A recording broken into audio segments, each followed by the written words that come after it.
بسم الله الرحمن الرحيم. اللهم إنك عفو تحب العفو فاعف عني. بار الہ آپ معافی کو پسند کرتے ہیں، معاف کرنے والے ہیں، ہمیں بھی معاف فرما دیجئے۔ حضرات گرامی، یہ مختصر سی دعا ہے جس کو انتہائی عظیم ترین شخصیت نے عظیم حرم کو سکھایا۔ محمد صلی اللہ علیہ وسلم نے ام المومنین سیدہ عائشہ رضی اللہ تعالی عنہا کو یہ دعا سکھائی اور فرمایا کہ شب قدر میں پڑھنا۔ دعا کتنی مختصر ہے، اللہم انک عفو، اے اللہ بے شک آپ معاف کرنے والے ہیں، تحب العفو، معافی کو آپ پسند کرتے ہیں، فاعف عنی، تو ہمیں معاف فرما۔ یہ ایسی عظیم شاندار جامع کامل مکمل دعا ہے جسے رسول اللہ صلی اللہ علیہ وسلم نے سیدہ عائشہ کو سکھایا تاکہ شب قدر میں پڑھیں۔ شب قدر آپ جانتے ہیں وہ بابرکت رات، وہ عظمت والی رات، وہ فضیلت والی رات جس میں قرآن اتارا گیا۔ اعوذ باللہ من الشیطان الرجیم، انا انزلناہ فی لیلۃ القدر، ہم نے اتارا اس کو یعنی قرآن کو شب قدر میں۔ وما ادراک ما لیلۃ القدر، اور آپ کو پتہ بھی ہے کہ شب قدر کیا ہے، شب قدر کی حقیقت کیا ہے۔ لیلۃ القدر خیر من الف شہر، شب قدر 1000 مہینے سے بہتر ہے۔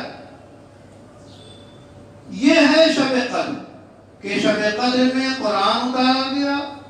قرآن اتارنے کا مطلب یہ ہے کہ آسمان دنیا پہ بیت العزہ پہ لوح محفوظ سے ایک بارگی قرآن اتارا گیا شب قدر میں، اور رسول اللہ صلی اللہ علیہ وسلم پہ پہلی وحی جو آئی، جو 5 آیات اتری، وہ غار حرا میں، وہ بھی شب قدر میں۔ تو گویا پورا قرآن اترا اور یہ آیات اس دنیا میں رسول اللہ صلی اللہ علیہ وسلم پہ اتری، اور پھر 23 سالہ مدت میں پورا قرآن مکمل ہوا۔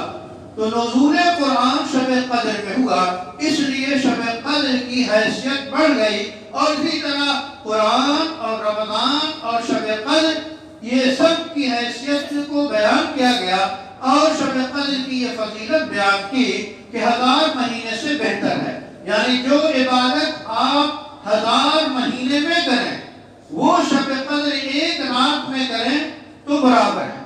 اتنا بڑا ثواب، اتنی بڑی فضیلت، اس لیے ایسی رات کی جو ہے انتہائی قدر کرنی چاہیے۔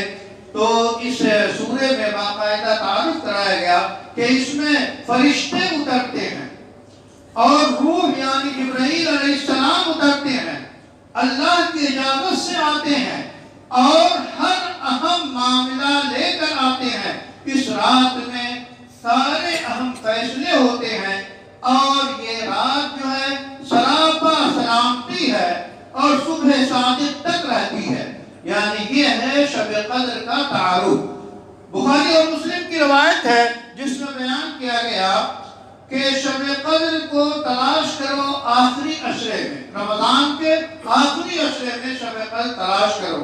دوسری حدیث میں آیا، وہ بھی بخاری اور مسلم کی روایت ہے کہ تاک آخری عشرے کی تاک راتوں میں تلاش کرو، 21ویں میں، 23ویں میں، 25ویں میں، 27ویں میں، 19ویں میں، تو یہ تاک راتوں میں یہ شب قدر ہوتی ہے۔ اب حضرت عائشہ کو یہ حکم دیا گیا کہ شب قدر میں یہ جو ہے دعا کرو۔ اب شب قدر کی شناخت کیسے ہو؟ ہمارے لیے بس اتنا کافی ہے کہ رسول اللہ صلی اللہ علیہ وسلم نے فرما دیا کہ ان 5 راتوں میں سے کسی ایک میں ہے۔ ہمارا ایمان ہے ہم ان 5 راتوں میں یہ دعا کریں تو ہم شب قدر میں ہی اس دعا کو پڑھنے والے قرار دیے جائیں گے۔ اس لیے شب قدر میں خاص طور پہ عبادت کا اہتمام کرنا چاہیے۔ رسول اللہ صلی اللہ علیہ وسلم نے فرمایا من قام لیلۃ القدر ایمانا واحتسابا غفر له ما تقدم من ذنبه، جس نے شب قدر میں ایمان اور یقین اور اجر و ثواب کی امید کے ساتھ جو ہے قیام کیا، تہجد پڑھی، تراویح پڑھی، نفلیں پڑھی، تسبیحات اور عبادت میں مصروف رہا، تو اس کے پچھلے سارے گناہ بخش دیے جاتے ہیں۔ یہ ایسی عظیم رات ہے، ہمیں چاہیے خاص طور پہ معتکفین جو ہیں، اعتکاف کرنے والے حضرات کا اہم بنیادی مقصد شب قدر کو زیادہ سے زیادہ پا لینا اور اس میں عبادت کرنا ہوتا ہے۔ ہم سب اس اللہ کی نعمت کو غنیمت سمجھیں اور اپنی زندگی کو سنوارنے، آخرت کو بنانے میں جو ہے لگائیں۔ اللہ تعالیٰ سے دعا ہے کہ اللہ تعالیٰ خیر عطا فرمائے، شر سے ہماری حفاظت فرمائے۔